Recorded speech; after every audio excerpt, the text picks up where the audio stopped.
Alright guys, so in this video, this is the 5 sets of mine in the open division of World Long Drive in Portland, Connecticut. Here I am in round 1. She's done a lot of I am in TikToks and Instagram 4th tee box to the right. So on this hot and muggy day, with the wind in our face, in the name of the Father and the Son and the Holy Spirit, let's begin. And away we go. 600 points going in. So I'm not going to cut or shorten any of these clips. These are all 4 sets because World Long Drive actually cut out my 3rd set. I was up against Martin Borgmeyer, Bobby Ray, and Bud Widener. So I think that's who I was up against. I know it was Martin Borgmeyer in my group, and that they didn't get. So my apologies, but I will be showing the ones that they did get and the glitchy ones too. So oh my gosh, yes. So I started off with a bang, but the last couple rounds I just fell apart because of lack of preparation. Given that it was a very hot, muggy, 100-degree day in Connecticut, I could have brought up a few other pairs of gloves so that I wasn't swinging with slippery, wet, sweaty fingers in my glove, which kind of held me back. So I did win this set. I got a 200-pointer here. This one, I believe, was out of bounds. She's the best. She was awesome. I hit it pretty good, though, but it just wouldn't stay in. There were a lot of balls. I was hitting like a high fade, and they were not staying in because the wind was kind of coming into our face and across right. But, like, it was like 15-mile-an-hour wind. We had, see in front of me, there's like 4-inch thick rough that we're hitting into, so it's basically just carry distance only. So carry distance only, pretty much, and then we have 15-mile-an-hour winds. And everyone here is putting up some impressive numbers for the day and the scenario we were facing. I'm 182 centimeters. So props to these guys. We all had a pretty good game. This was my first Pro Tour event I attended, and a lot of my shots were just sky bombs like that, missing the sweet spot on the driver. It was kind of tough.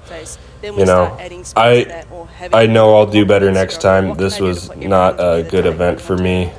Very disappointing, but a learning experience. These guys could really control their accuracy.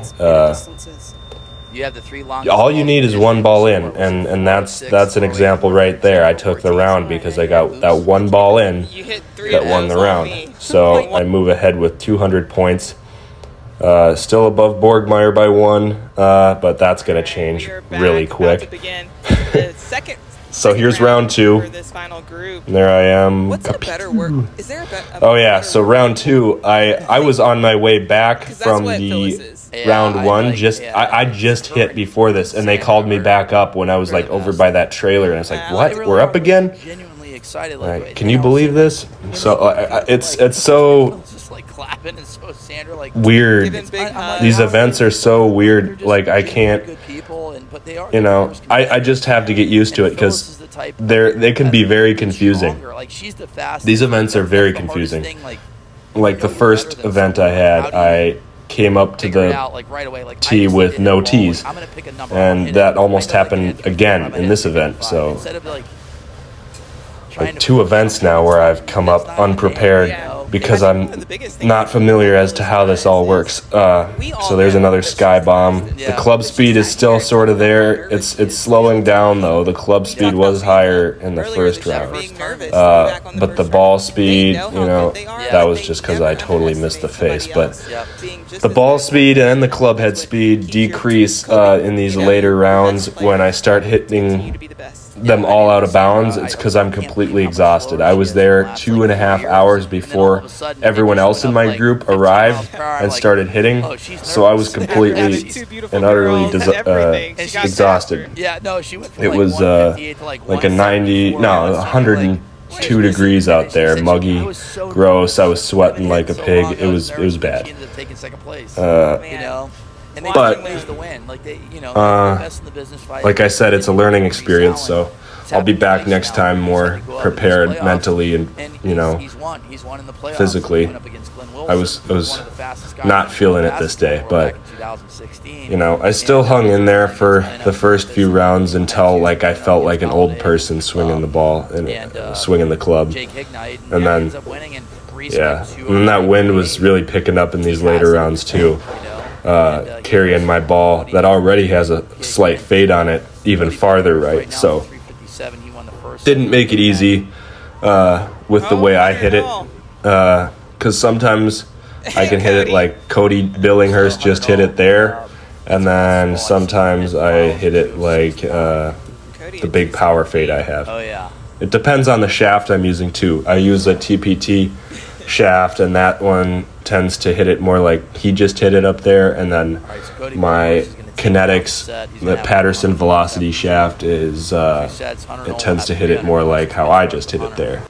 So those guys just snuck a few by me there, and could have used a couple more yards on that one. Joseph Kavanaugh, 300 gap. So they cut out round 3, and Martin Borgmeyer passed me there because I was facing, I don't know, that went by so fast. I was facing, I think, Bobby Ray, and I know Martin Borgmeyer, and maybe Bud Widener. We all were in that third round that was not shown in this video or on the World Long Drive YouTube live stream. It wasn't there, which pissed me off because there was some technical difficulty glitches, but they did not capture the third round, which was probably like the best round there was.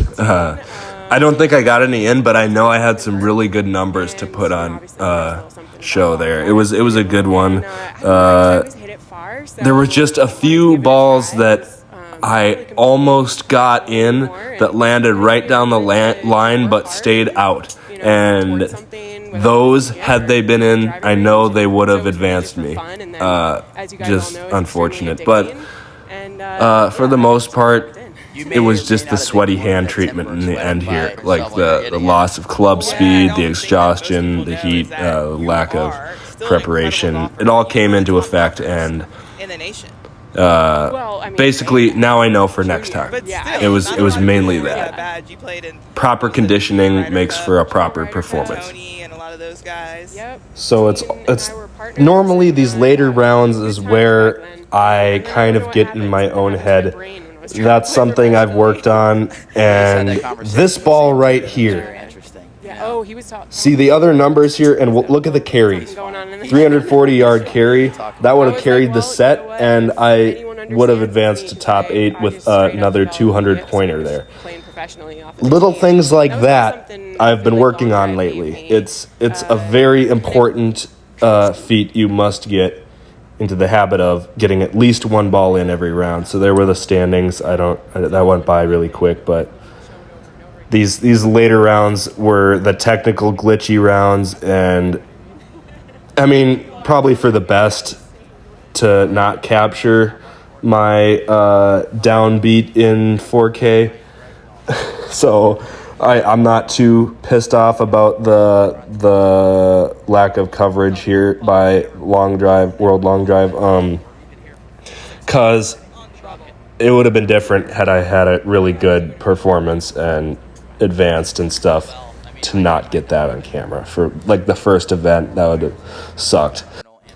So I've been really working on and going over what I was doing wrong in this competition, and so the main things were my lack of preparation, as I've stated numerous times. Like these guys, you know, they've been here for a few years or more now, so they're gonna know the whole procedure. Unlike me, I was pretty oblivious in this event. However, I just need to go through these checklists when I get up there. But I've worked on my alignment since, and properly training better, and I've been really hitting the gym, so we're planning to come back very strong next year. I think that 214.9 ball speed was the fastest they caught on their camera. I know I got that one that was inbounds at 356 earlier. I know that was like 217 or something. It was up there.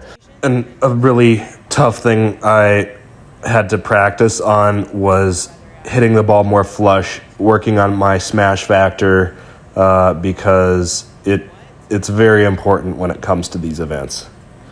So yeah, that's like two things. Like me and Bud Widener have that same kind of deal where our club speeds are like mid 150s, but our ball speeds are lower than they should be.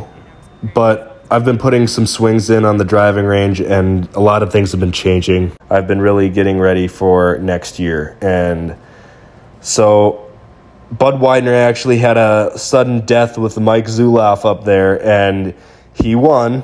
So, Bud, that was a great performance by you. As always, dude, you always get in there. Shout out to you. Very impressive. I wish I was as accurate as Bud, but unfortunately, I was not in this event. But this next year, I'm coming back. I'll be in Mesquite, I'm sure, and I will be ready with a whole new set of skills and preparation. So thank you guys so much for watching, and if you're tuning in on my website, josephgolf.com, where I have my golf instructing for distance page up, thank you for visiting, and if you haven't already, go there and check it out. I will be doing coaching in the summer and winter. So have a good rest of your day, and God bless.